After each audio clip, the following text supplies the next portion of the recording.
Hey there, welcome back to another video. This time it is yet another RoboCop review, and a review of a sequel that, to me personally, is unfairly maligned and incredibly underrated. RoboCop 2. He's back to protect the innocent. Now, RoboCop 2 is one of those sequels that I really don't understand the amount of hate it got, and still continues to get to this day. I put it in the same vein as something like Predator 2 or The Fly 2, sequels that were critically savaged and destroyed when they were released, and then to this day still have a lot of people saying all kinds of shit about them. And if you don't like the movie, teach their own. I honestly don't have an issue with anyone who doesn't like the film. I don't think that's really a problem. People like films for different reasons and don't like films for different reasons. And all of them are valid and contribute to this world being an interesting place. Because a different opinion is what keeps this world interesting. So I'm always open and appreciative of different opinions. I just don't get some of them. Like with Predator 2, where people shit on the movie for it taking place in a city instead of a jungle again, or saying that it sucks because Arnold isn't in it. The same sort of things happen with RoboCop 2. Like, when it came out, critics were giving it shit for being too violent. And that, to me, is still baffling. Did they forget how violent the first movie was? I mean, when the movie was first admitted to the MPAA, it got a X. It got an X rating. And even when it was trimmed down, it was one of the most violent films of the year in 1987, if not of the entire decade. So what do you mean RoboCop 2 is too violent? Like, that just is something that just blows my mind. And I think it's just a completely invalid and stupid criticism. I really do not understand why this film gets crap from people and from professional critics for being too violent. Ultra violence is a big part of this franchise's identity, and it's something that is sorely lacking in RoboCop 3, the remake, the TV series, and the miniseries. It's one of those things that makes RoboCop stand out. And you take that away, and the action sequences do not have nearly the same impact. The film itself doesn't have the same impact because it's over-the-top violence. It's done in a way where it's comic book. And that's a big reason why, to me personally, this movie works and the first film worked. I don't agree with the people who think that these movies would work just as well without the ultra-violence. But that's just me personally. But okay, alright, it's too violent. But then there's other things that I hear like, oh, it's bad because Hobb, the character, is deplorable, and he's immoral, and he's a drug dealer, and kids can't be drug dealers. That's offensive. Like, I mean, I respect Roger Ebert, and may he rest in peace, but he really had a moral superiority complex way too much in his reviews. And that definitely shows with his opinions on RoboCop 2. He didn't like the movie, and okay, that's fine, but his hatred for it went to incredible lengths because he started slagging on the film for daring to have a kid who's a drug dealer, who shoots people. It no longer was about the quality of the movie. It was about whether or not the film particularly lived up to his moral superiority, or his particular view of what society should be, or his morals. And I just feel that has no place in a film review. Who gives a fuck? Who cares? This isn't politics. Who gives a shit whether or not RoboCop 2 is moral enough for you? It lives up to your morals. None of that should fucking matter. You should be reviewing it and criticizing it based on its plot elements, the performances by the cast, the direction, all of the other elements of filmmaking. Not on stuff that has absolutely fucking nothing to do with the film production or the film itself. I personally feel the character of Hobb has a little bit too much runtime and isn't handled as well as it could be. But that being said, I still like the fact that Hobb is in the movie because it adds another layer of snark and darkness to this franchise. And it's ballsy as hell. And I love it because this movie has giant steel balls, and it's something that was completely cut away from this franchise with every movie afterwards. Probably because of reviews like Roger Ebert's and the fact that there was a lot of kids that apparently really liked RoboCop. So Orion got the wrong idea and thought that, oh, RoboCop should be for kids now. Which is a mistake, and I'll talk about that mistake in the near future. But yeah, I don't get the criticisms of the film sucks because of Hobb. I also don't get the criticisms that the film has no humanity. Like RoboCop 2 just had the character of Murphy and just erased all of his humanity, and it's nowhere to be found in the movie. If you want to see that, watch RoboCop 3. There is humanity here. It's just more subtle. It's not as in your face as the first film. You have the sequence where Murphy has to tell his wife that they made this to honor him in a heartbreaking sequence that is just really such a tragic scene to watch. Then you have some stuff, of course, before that where he's following around his son, and you have bits and pieces of Murphy dealing with his newfound humanity and incorporating that into his daily life. And then you have, of course, the reprogramming. It's taken away from him. But even in that scene with Dr. Fax, he's resisting it. He's resisting the reprogramming. The only time he doesn't resist it is when she hacks into his brain and forces him to stop resisting. When he's able to think on his own free will, he's like, no, I am Alex Murphy. And then you have some stuff later in the movie that continues to establish the fact that Murphy is still there. I mean, the movie even ends with RoboCop saying we're only human. So there is definitely humanity in this movie. It just isn't at the forefront, and it isn't as obvious as it was in the first film. But that doesn't mean that it's completely absent. I absolutely disagree with that criticism. It's not completely non-existent. It's there. You just have to look for it. And would I have personally liked to have seen more of it? Absolutely. I wanted to see the dream sequence where Murphy visits his own grave. So what if the gravestone looked a little fake, Irvin? Why did you cut the scene out? Like, why? Because it looked a little fake to you? It's a movie. I don't think there would be that many people who would watch this film and would be like, that gravestone's too fake. Boo! Like, come on. Like, and I've seen pictures of it. It looked fine. And it's a dream sequence. So it being a little bit over the top or over stylized really wouldn't be that big of a deal.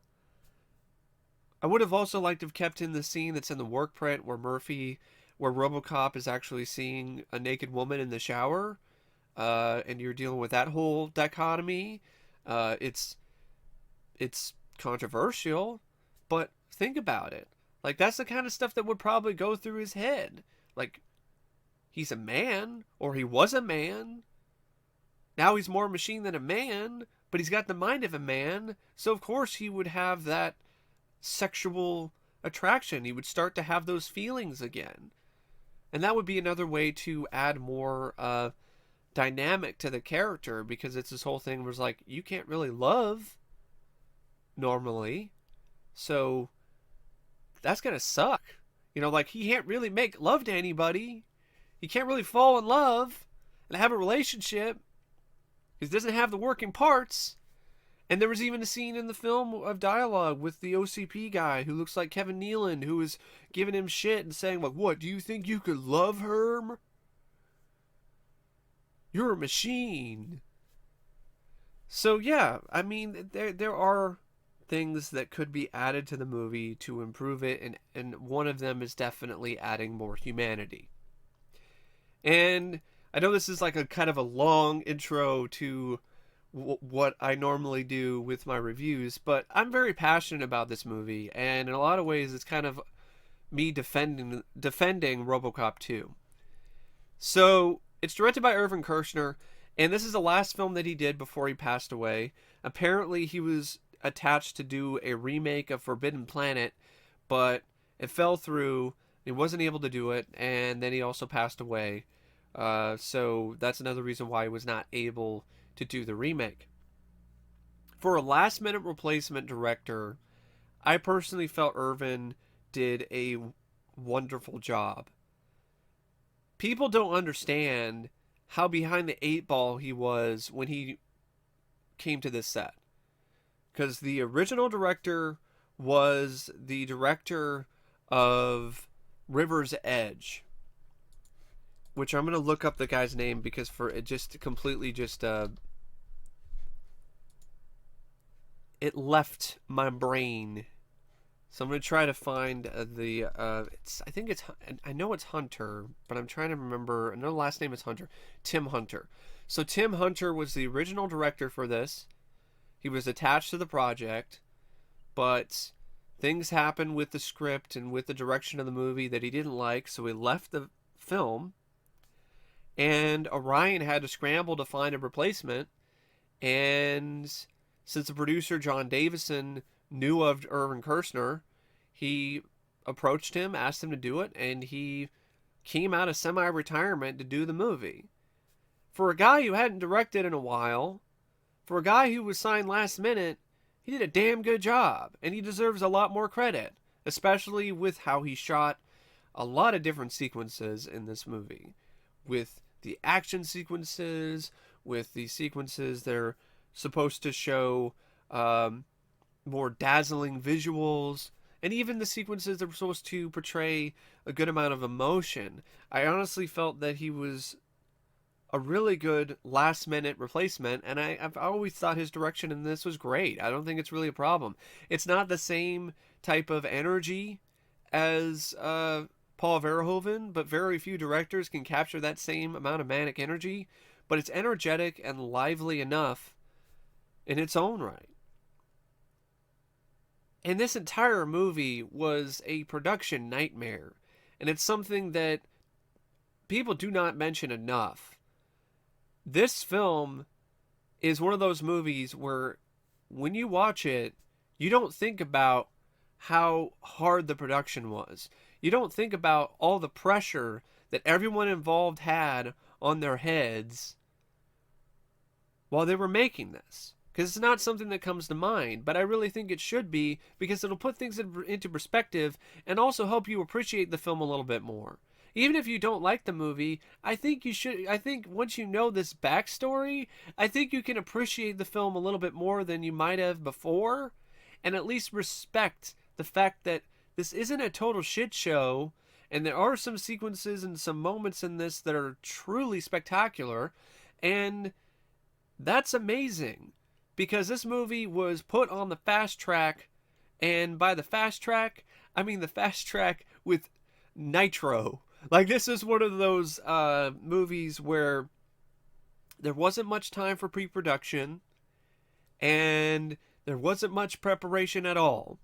In fact, in the documentary on this Blu-ray by Scream Factory, Phil Tippett talks about how Irvin Kershner was like, what am I going to do? I don't have much preparation for this.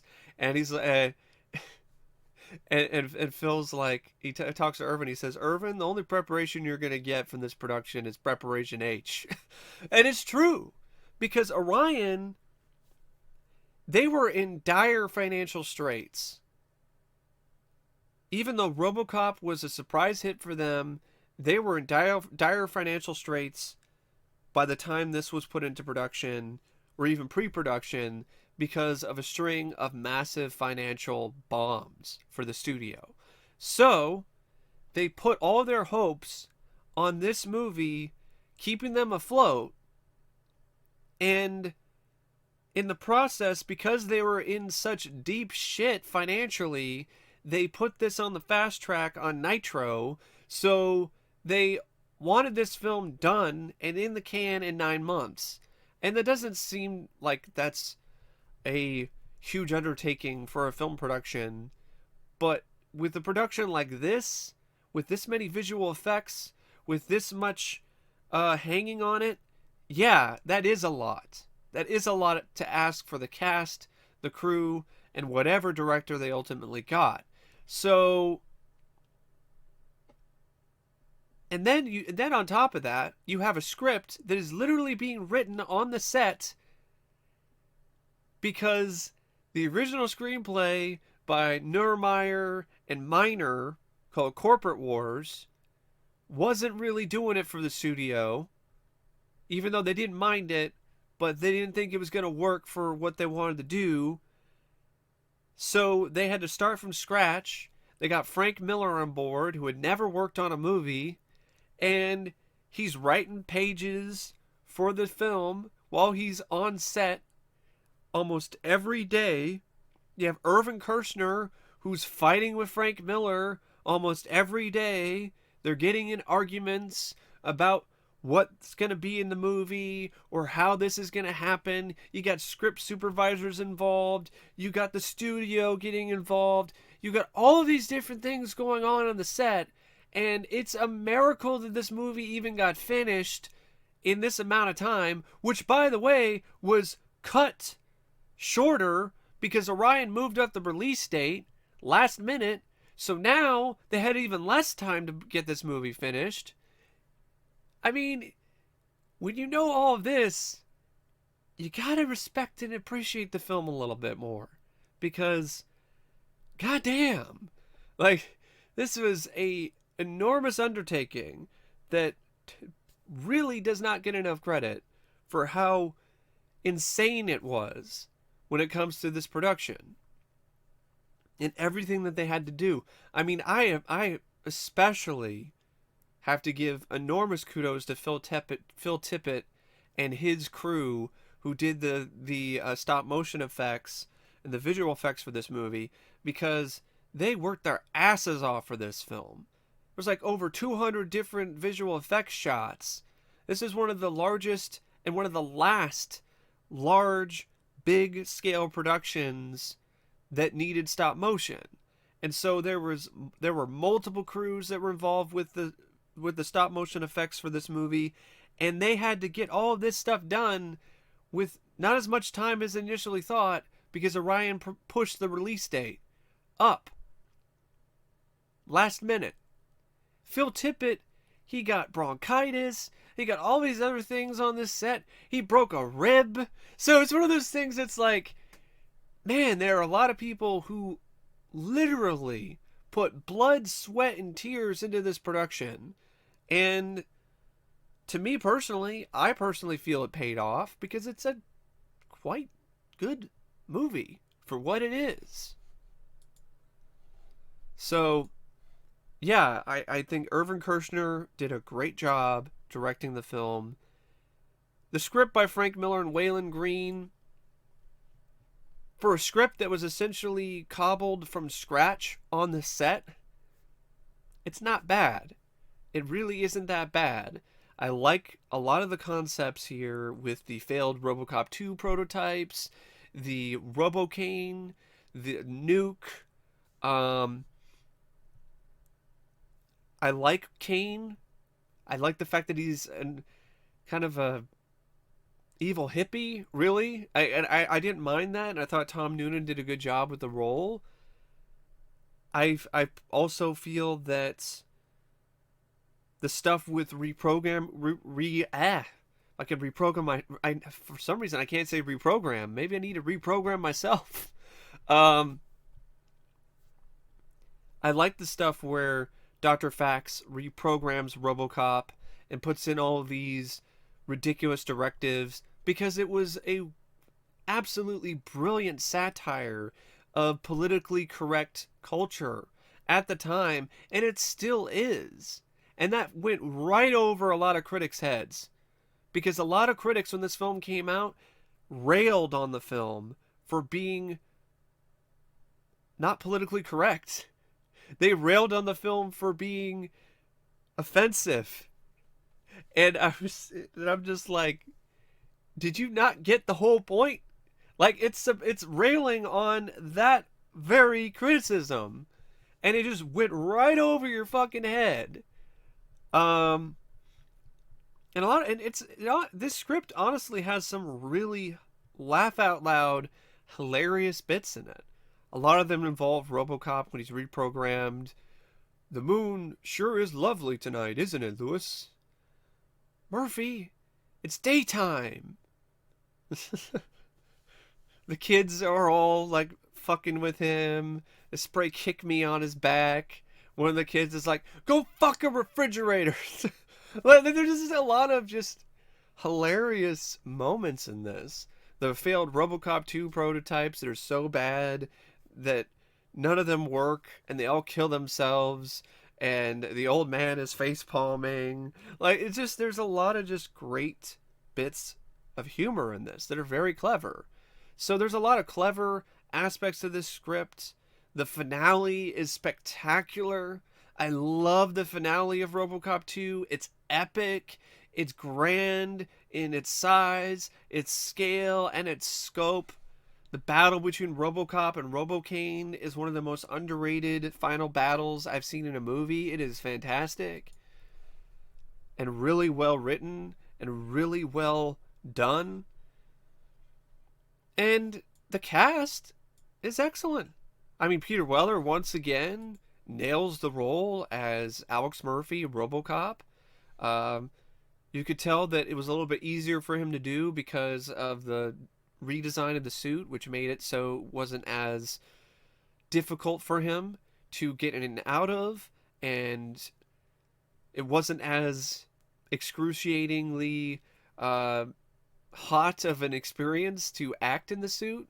It was a lot cooler for Weller, and it was just one of those things where you could tell that it came a little bit easier for him this time around. Nancy Allen, I personally feel, was quite amazing once again as Anne Lewis. Would I have liked to have seen her character have more scenes and a little bit more character development? Sure. But I don't think that she was bad in this at all. When I watched it again, I was surprised by how much time she actually had on the screen and how much sequences there were with her kicking ass. And apparently there were scenes that were cut out. Like, she was supposed to kill some guy in a knife fight, and that was cut out of the movie. Why? I have no idea. Because this movie having more scenes of Anne Lewis kicking ass is not a bad thing. I know Nancy Allen herself didn't really care for the character and how they used her in this. I know that Nancy Allen also had some issues with the director, Irvin Kershner, which is too bad. But despite all of that, I think she did a good job performance-wise and definitely didn't phone it in like she did in RoboCop 3. Belinda Bauer, I personally felt she was pretty bad as Fax. Like, she was serviceable at times, but at other times her line delivery was really flat and awkward. So I personally feel they should have recast the role with someone else. I think she's easily the weakest actor in this entire cast.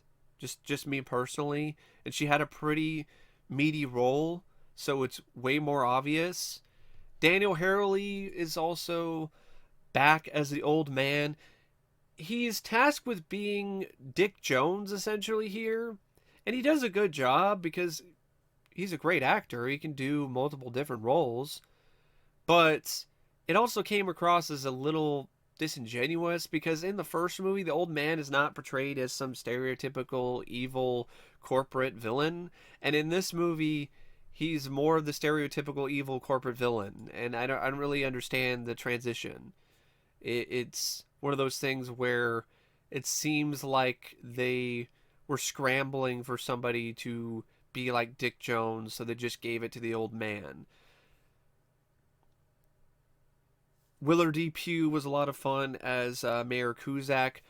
Although I personally feel that whole subplot, that whole thing could have been trimmed out or trimmed down considerably in order to have more scenes with Murphy, with his humanity, and more sequences between Murphy and Ann Lewis, or more stuff with Kane. That's just me personally. Gabriel Damon, he had a lot of personality and was a total uh, let's just say he's one of those villains that just had tons of swag. Like he just epitomized swagger with his role as Hob, and I think the performance was quite good for what he was asked to do.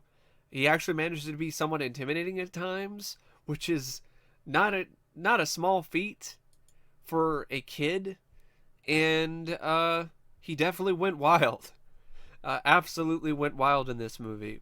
Robert Doquy was nice to see as always. He didn't have as much to do, but he did a good job.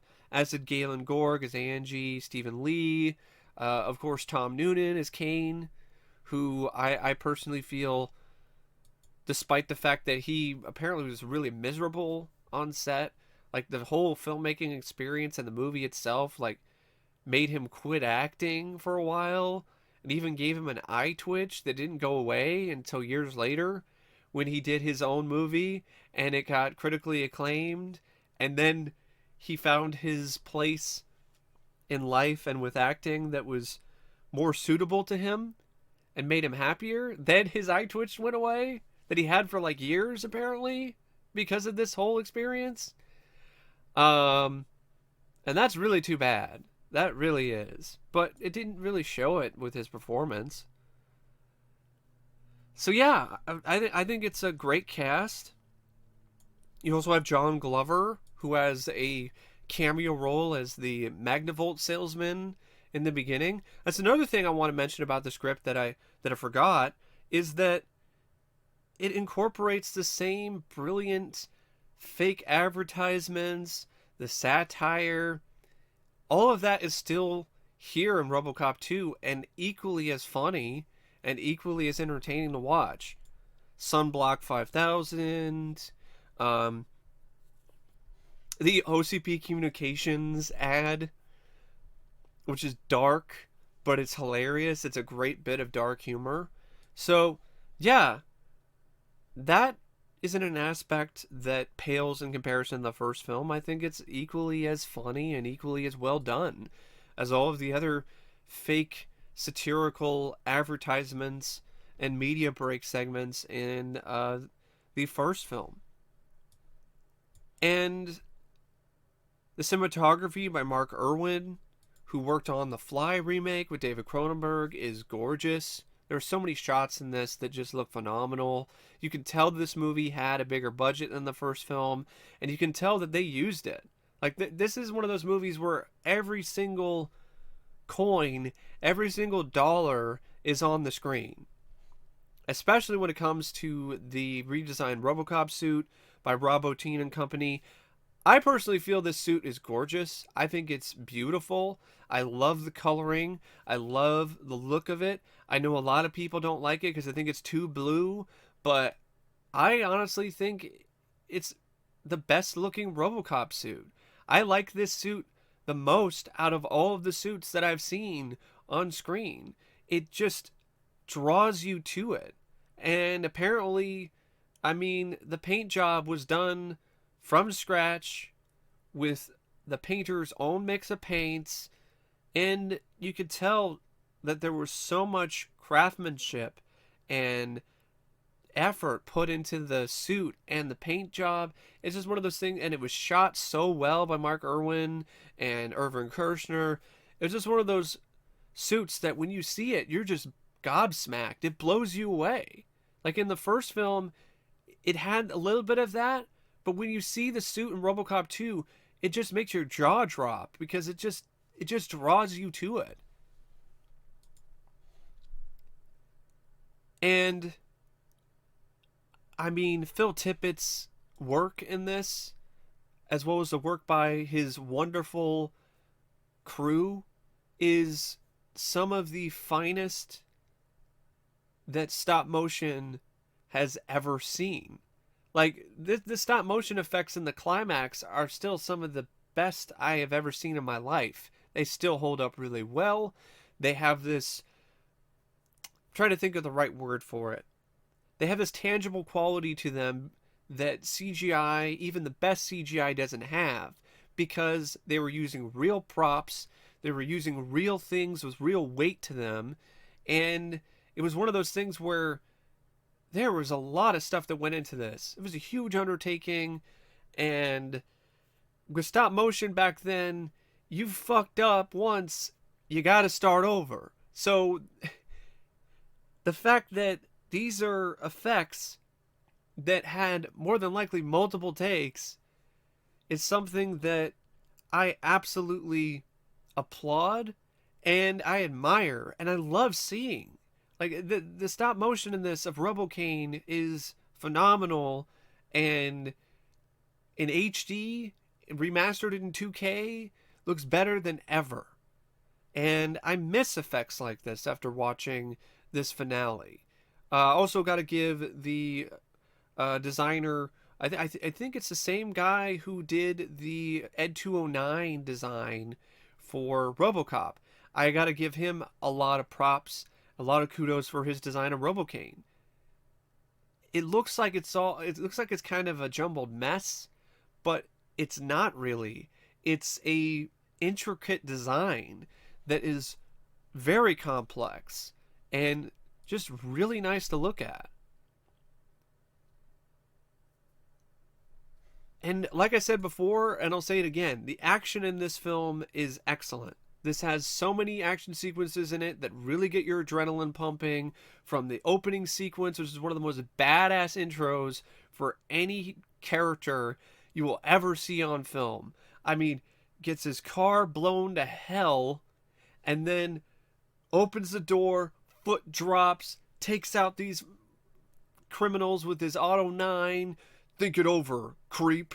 You know, this is such a great opening sequence, and just a hell of a lot better than what Neurmeyer and Miner came up with Corporate Wars. In Corporate Wars, they started the movie with RoboCop getting blown to smithereens and essentially dead for 25 years.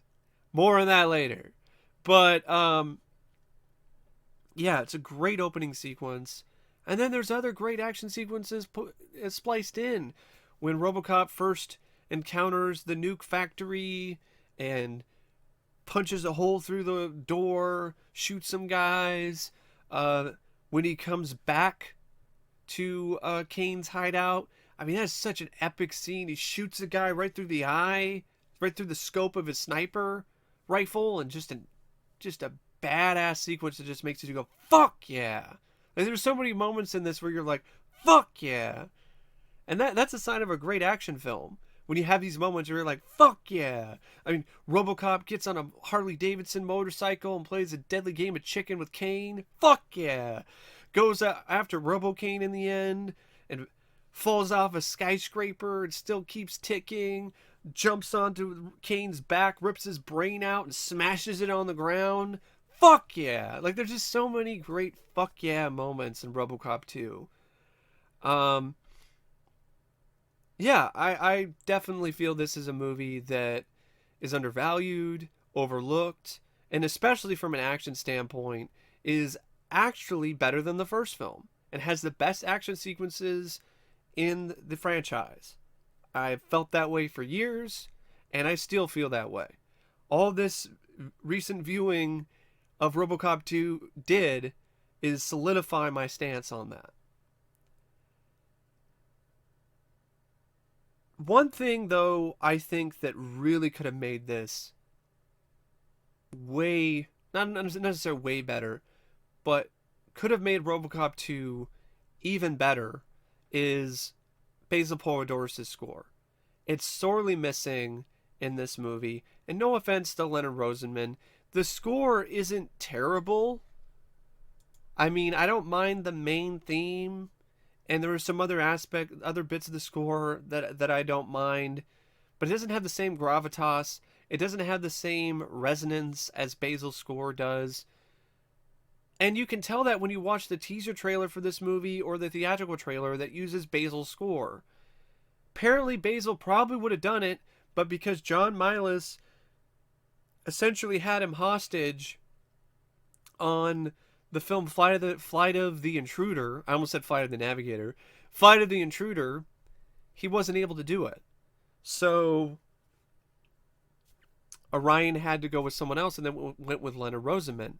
One thing I definitely don't like about the score is the corny RoboCop choir. RoboCop, RoboCop. I don't like that. It's just, I personally feel that's lame. I know there's people who like that, but it just reminds me of the Alpha Commando intro. That's never a good thing. RoboCop, RoboCop, RoboCop. Like, it's just like, no.